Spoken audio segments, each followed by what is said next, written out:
Bringing it down to the real human level and thinking about that idea of deprogramming. Maybe you could talk about, following up on what you were talking about with the Matrix.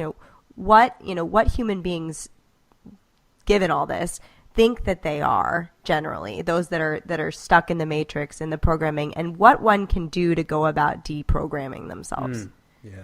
I would definitely say if you asked me that question about 2 weeks ago, it would have still been more complex for me to explain that. So constantly I come to a greater awareness, which creates a better way to explain it.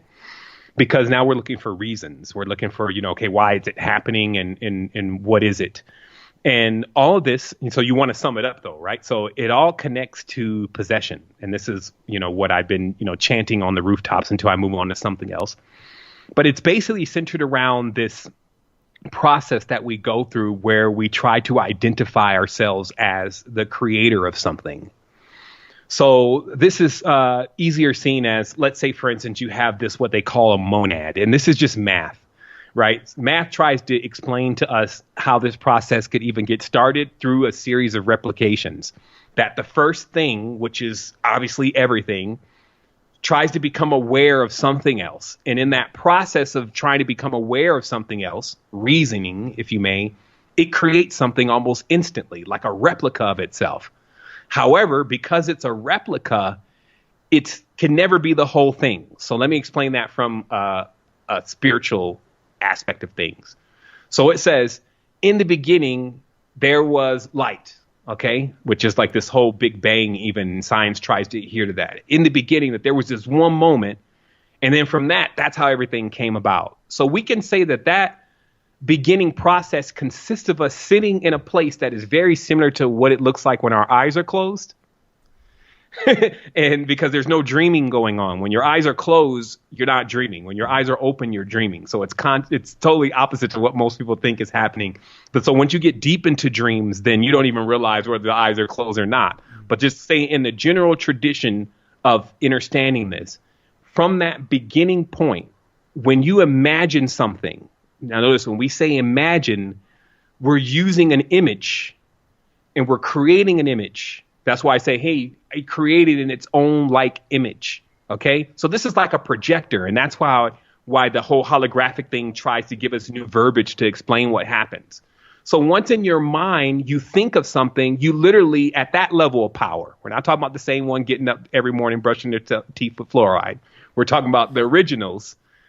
When they imagine something, all of what they imagine begins to animate right there. And they can even plunge themselves into that. And they call that sometimes well, there's different words for it, but basically you can plunge yourself into the projection the same way you do in the dream. You start visualizing the dream, and then all of a sudden you're living in the dream. So this is called in the occult across the looking glass. Okay. It's a reference to that once you stop projecting and become what you're projecting, you've now stepped across the looking glass or into the mirror. And in that world, you only can see half of things at best. You're never going to see the whole picture. Just like a mirror, you cannot see everything in a mirror. You only see one half. You need to use a second mirror to see the backside of something. And that's all symbolic. That's why they use these terms, because once you're on the other side of the looking glass, when the projector ceases to become the projector and becomes the projected, this is the highest level of programming that can really take place to self, because it's one of the most difficult ones to undo. To imagine that you're not what you're visualizing everything from. You're actually everything that you're visualizing and more.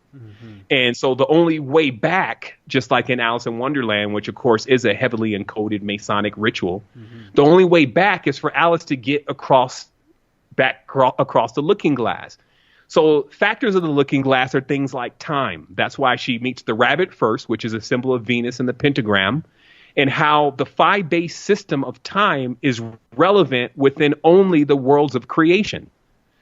And so once the person projects, they use light. That's grand being uses light to project, right? So when we imagine something, even like what we can see it in our heads, and you take certain substances, you can see it, we're just full of lights.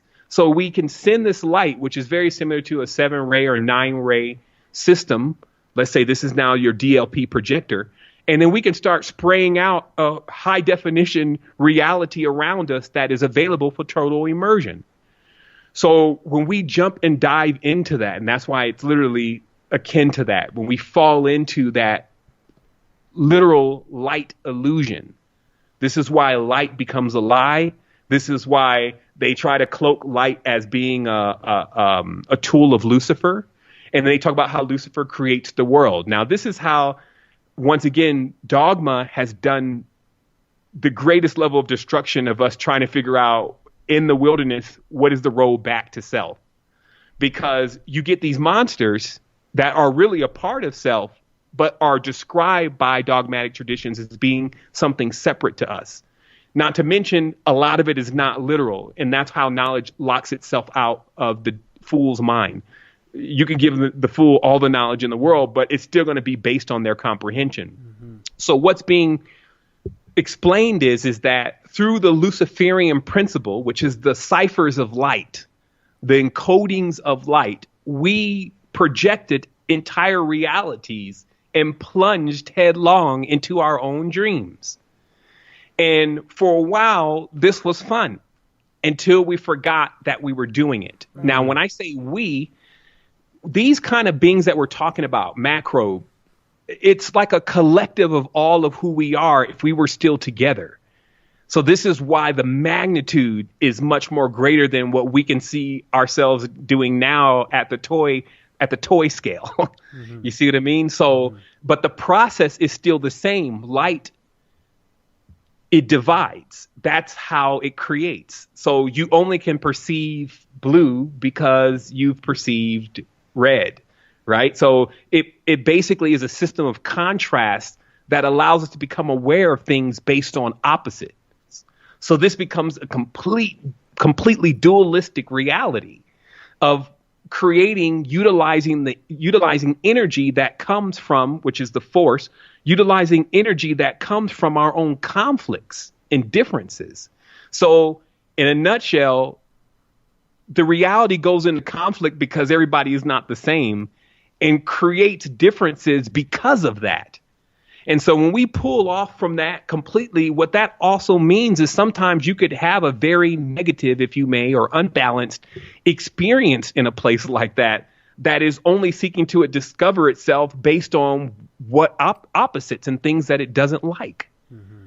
And this is written in some of the deepest textual ancient books about, basically the ultimate crescendo of something like this creates a judgeless being again. So this is how you can see time as a circle.